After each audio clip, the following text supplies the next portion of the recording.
Have you ever been hurt by the people you love the most? What if your husband and your sister were lying to you, smiling in front of you, but hiding a big secret behind your back? This is a true story of deep pain, shocking betrayal, and quiet revenge. If you've ever felt broken, lonely, or betrayed by your own family, this story will touch your heart. You'll learn how to stay strong when your world falls apart. You'll see how one woman planned her revenge with patience, not anger. And if you ever face something like this story will help you prepare, protect yourself, and rise again. Let's go start. I was more hurt than after surgery when I looked down from my hospital window and saw my husband holding hands with my sister, smiling like I didn't matter. I saw them together when the medicine wore off, and I knew my life was finished. I saw my husband Ethan kiss my sister Melody on the lips through the hospital cafeteria glass barrier, 37 stories below my recovery room window. Slow peck. No goodbye kiss between in-laws. A slow, passionate kiss that revealed months, maybe years, of secrets I trusted too much.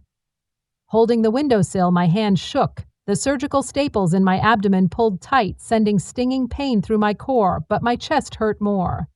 3 days before, I had liver tumor surgery. Ethan held my hand pre-op and whispered he'd wait when I woke up. Melody flew from Portland to help me heal. Now I saw why she volunteered so much. Though they parted, their hands remained entwined across the table. His words made Melody chuckle and throw her head back. The same melodic chuckle that delighted us as children. The same chuckle that snatched my first high school lover, albeit she claimed it was a misunderstanding. Not a misunderstanding. I saw Ethan draw patterns on her palm with his thumb as I placed my face against the chilly glass. The gesture was so familiar I felt nauseated. He did that when we started dating 12 years ago, when he proposed, when I had panic attacks following my mother's death. I looked in the window at my hollow-eyed, pale reflection with greasy hair in a tangled bun. Hospital robes weren't meant to make people look good, but I looked like a ghost. Melody was brilliant from afar. She donned the navy dress I bought her for Christmas last year, and her auburn hair caught the cafeteria lights. I saw the irony. A gentle knock stopped my sadness. Mrs. Rivers, take your medication. Please state your country of viewing in the comments before continuing. We enjoy seeing where our global family is watching. Subscribe if this is your first time on this channel. It supports our channel. Have fun listening. Nurse Patricia brought a paper pill cup and water. A compassionate 50-year-old woman with steady hands had been checking on me every few hours since my surgery. Your mood today? She inquired, placing the goods on my bedside table. I looked away from the window, trying to look neutral. Better. Much better. False, but not regarding surgery. Physical healing went smoothly. Everything else felt ruined. Glad to hear it. Your sister and husband have stayed with you in shifts, showing their devotion. Family unity amid hard times is amazing. A knot formed in my throat. Yes, lovely. Patricia took my vitals while discussing the weather and the hospital's 7th-floor garden. I nodded and made acceptable sounds, but my head was full of questions. How long did this continue? Was I too foolish to notice? Do they plan to remain together openly after I die of complications?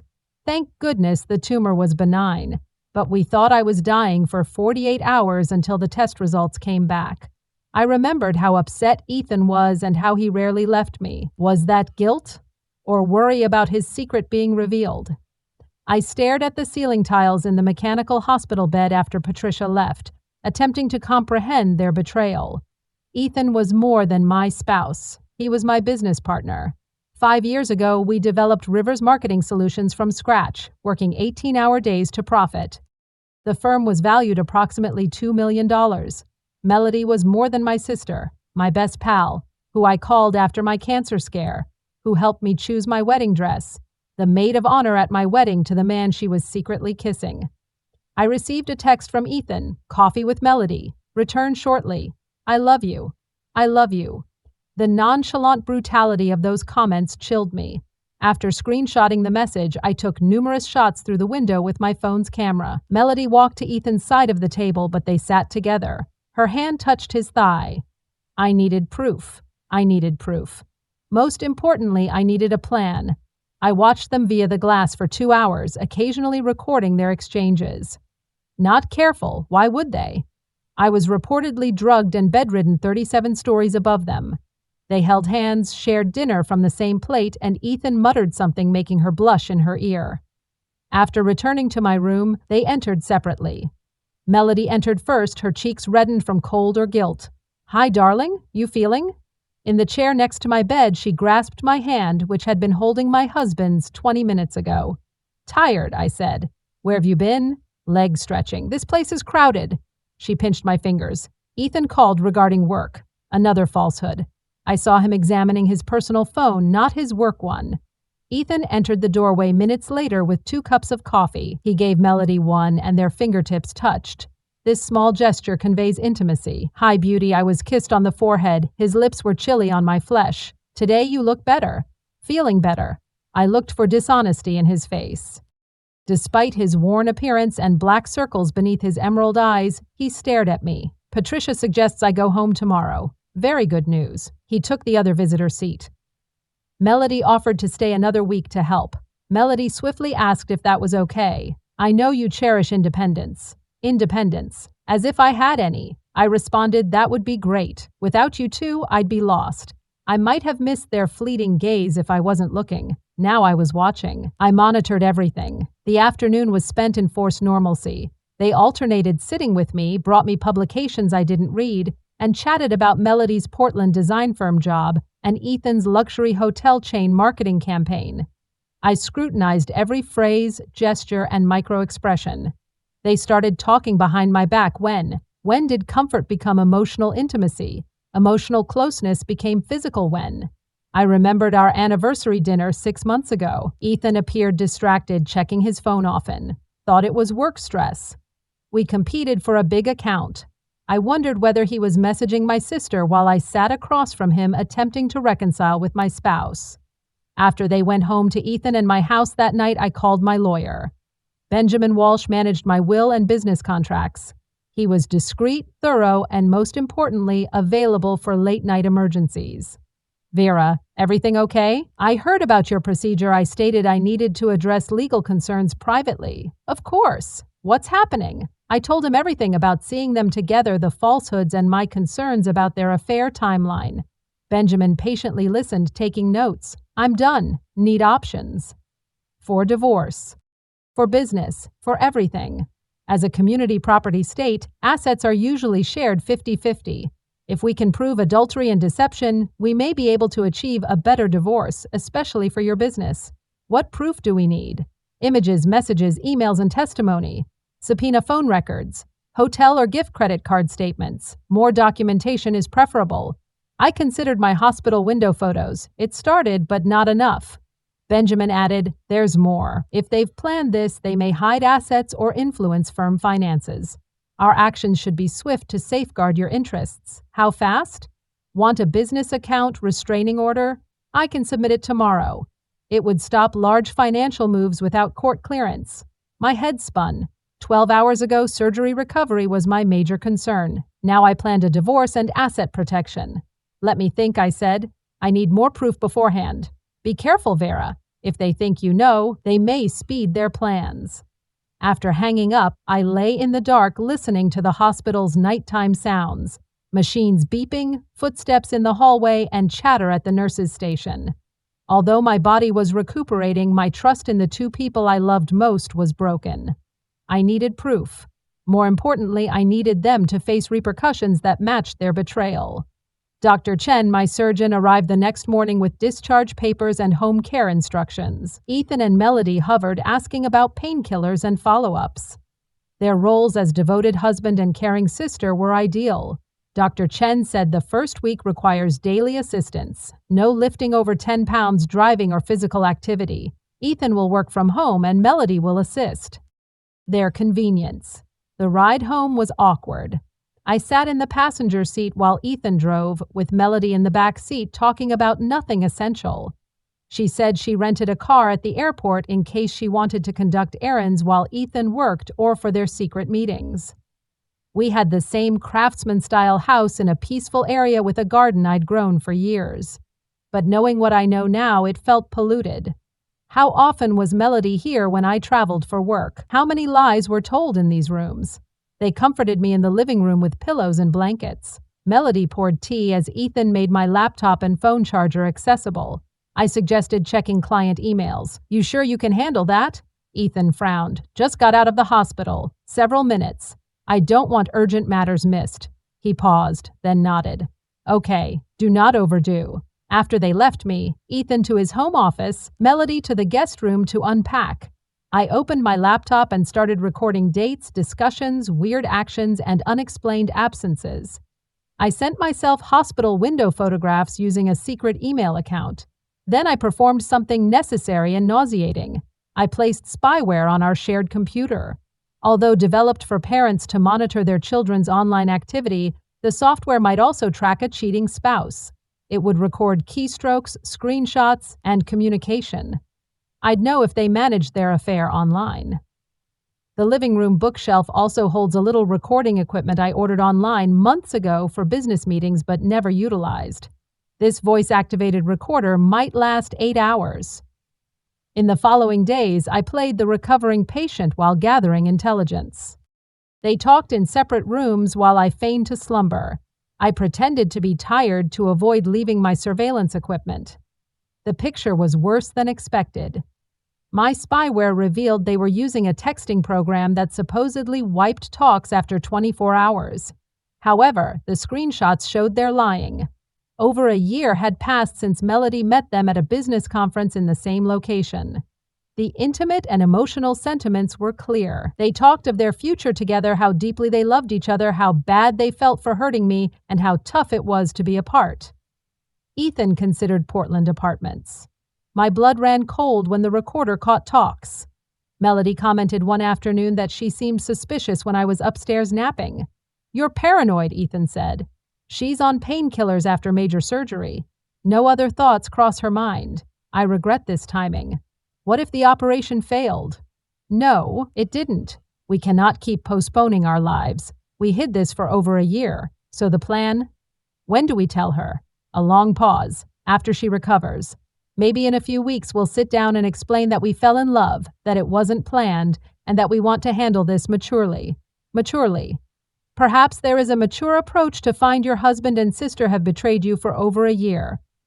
What about business? Melody asks. We'll figure things out. She may buy me out or sell and split the proceeds. They were already selling my life like an estate. The worst part was hearing them mention my medical crisis 3 days later. I was afraid we'd have to confess everything if she died, Ethan added.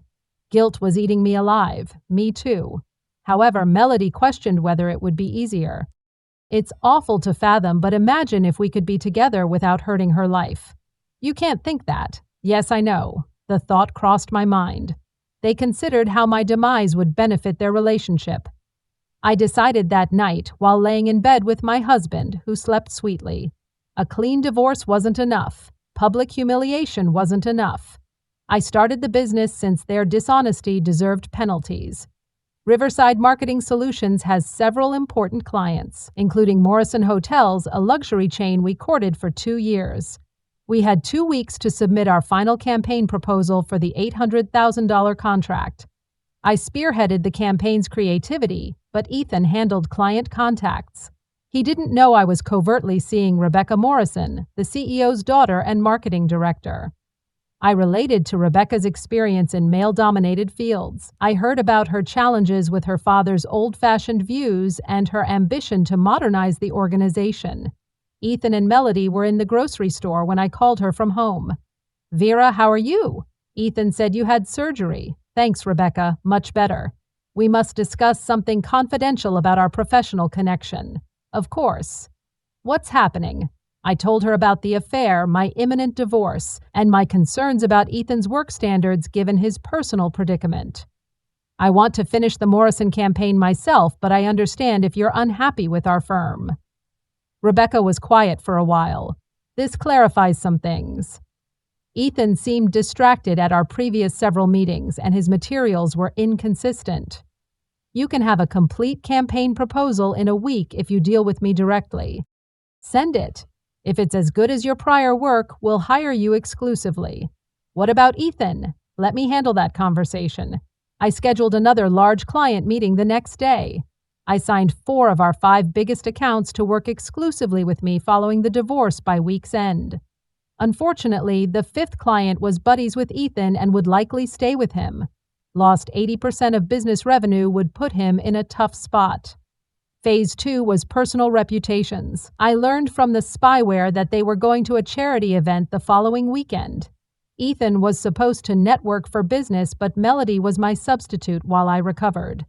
Our city's business, political, and social elite attended the gala. Their public humiliation would be ideal there.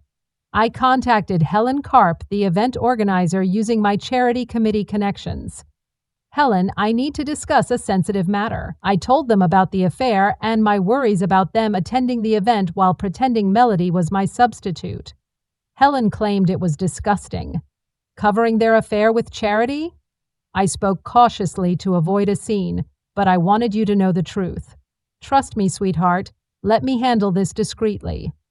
Helen's quiet announcement during her welcoming address was that she wanted to highlight some particular couples, including Ethan Rivers and his partner Melody, who are here while Ethan's wife Farah recovers from surgery back home. Room went quiet. The whispers began. From my living room with a cup of tea and an increasing sense of satisfaction, I watched the charity's website live feed. The major breakthrough was still to come. Melody's career was my final nuclear option.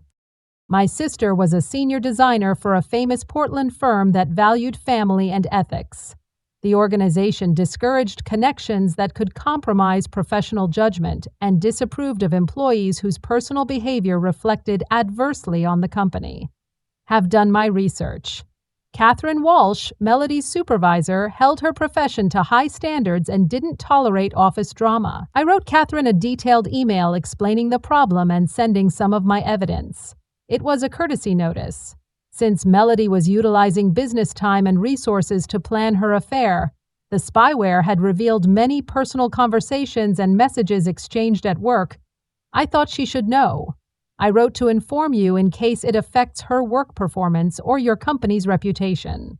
Catherine responded quickly and decisively. Within 24 hours, Melody was fired. Final preparations required patience and timing. Ethan and Melody confessed everything the following weekend. Intercepted mails and recorded chats told me this.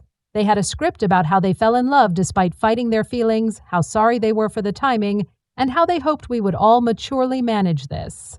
Other plans. Friday afternoon, I called Benjamin Walsh. I'm ready to implement what we discussed. Are you sure? There's no going back after filing.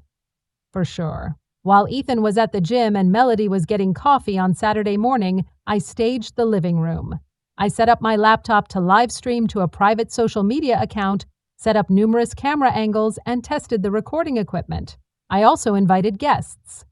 I was quietly sitting on the couch with my laptop open when Ethan and Melody returned. In attendance were my parents, Ethan's brother John, and our friends Lisa and Tom. I informed everyone that Ethan and Melody had significant news. What's happening? Ethan asked, perplexed and nervous. I politely requested seating. Both of you. I wanted family and friends to attend your big announcement. They sat on the other couch after exchanging anxious glances. Any news, Vera? Melody asks. Your planned weekend recipe. Regarding your connection. They lost color in both faces. I don't understand, Ethan said half-heartedly. I opened and rotated my laptop so everyone could see. A folder of images, screenshots, and audio files appeared. I said, calmly, that I've been recovering from surgery for 2 weeks. I have more time to ponder, observe, and document. I chose the first shot, the hospital window photo of them kissing in the cafeteria. My mom gasped. Lisa covered her mouth with palms. Jake looked at his brother in disgust. I continued 3 days following surgery. I should have rested and recovered, trusting my husband and sister. Vera, Melody began, explain. I think you explained enough. I opened the following file, an explicit message screenshot. From your vanishing message app. Were you aware those apps are insecure? Fast enough, you can screenshot anything. My evidence included hours of images, messages, recorded chats, and hotel and gift expenses. I even found out Ethan was using our corporate credit card on dates. Reading from my notes, I said 1 year and 3 months. This has lasted that long. 1 year and 3 months of duplicity and betrayal. We built our business together. Cracked voice, Ethan. Melody, we never meant for this to happen while you helped me arrange our 5th wedding anniversary party, Ethan stated anxiously. We fought it, but you chose your pleasure over mine. I finished. You chose lying to me for nearly a year over an honest talk. You accepted utilizing my medical emergency to mask your affair. I played the audio of them discussing how my death would help their relationship. The room erupted. My father yelled at Melody. Lisa wept. John appeared to want to punch his brother. But I continued. I spoke above the chaos to explain what will happen. Ethan, Monday morning brings divorce papers at your office. I maintain the property, 80% of business assets, and most shared accounts. My lawyer has proof of your infidelity and company fund misappropriation. That's impossible, he said. Can and will.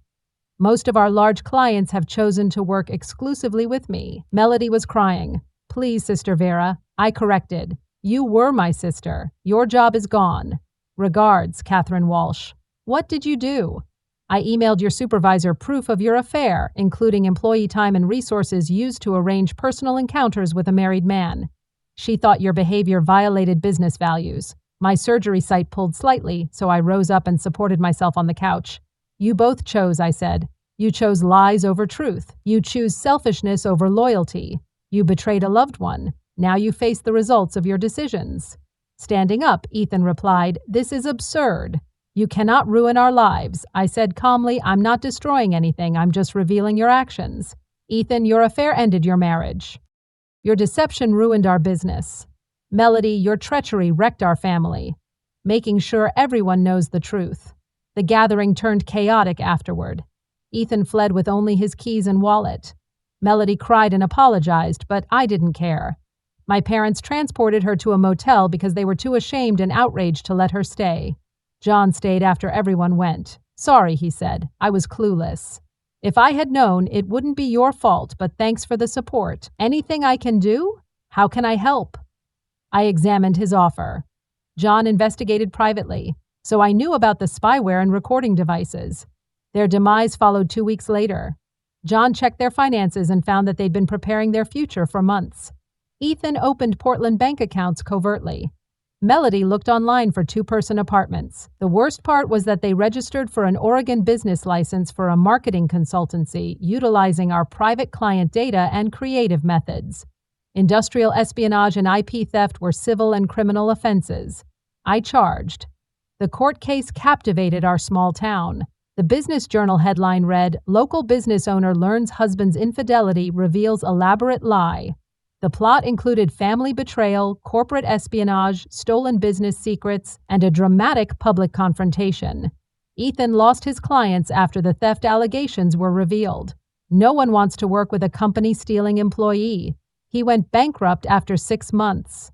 Melody couldn't find work in her sector after her firing and circumstances went public. The design industry is small, thus reputation matters. Our parents scarcely spoke to her once she moved back in. Their relationship failed under pressure. They found they had little in common without secrecy and forbidden love. Legal battles, financial issues, and social isolation were stressful. The couple split up 8 months after their affair was revealed, blaming each other. Piece by piece, I restored my life. Rivers Marketing Solutions became Rivers Marketing and thrived under my ownership. The Morrison deal brought 3 more luxury hospitality clients, and my ethics helped my business. The house had too many terrible memories, so I sold it and acquired a smaller one with a studio to work from home. Though modest, my garden was mine. Within 2 months, surgery healing was complete. Retribution was surprising healing, but emotional recovery took longer. Justice and seeing people pay for their actions are tremendously satisfying. I dated again a year later. Initial dinners and movies with males unrelated to my past were casual. Trusting again was odd yet feasible. Last I heard, Ethan was a sales associate at an electronics store in another city. Melody took online courses to become a nurse. Betraying each other had not brought them happiness. People sometimes ask if I went too far or if I should have filed for divorce quietly and moved on. No, indeed, they planned their acts for almost a year, knowing they would damage me. They plotted their future while lying to me daily. My medical emergency allowed them to spend more time together as committed caregivers. They were punished for their wrongdoing, but their demise warned others. You deceived Vera Rivers, and word spread. I never had to worry about business or romantic relationships lying to me. They knew the story. Fear can deter disloyalty as well as trust. I discovered I was stronger than I thought throughout those dark weeks of planning and execution. I could think strategically under duress, compartmentalize emotion to act, and fight back when someone tried to maul me. The woman who had surgery that day was trusting, perhaps naive. She emerged sharper, more watchful, and reluctant to be victimized. They assumed someone would quietly accept their treachery, too grieved or powerless to fight back. They erred. They lost everything by betraying me. They had an affair for 14 months. My retribution is eternal.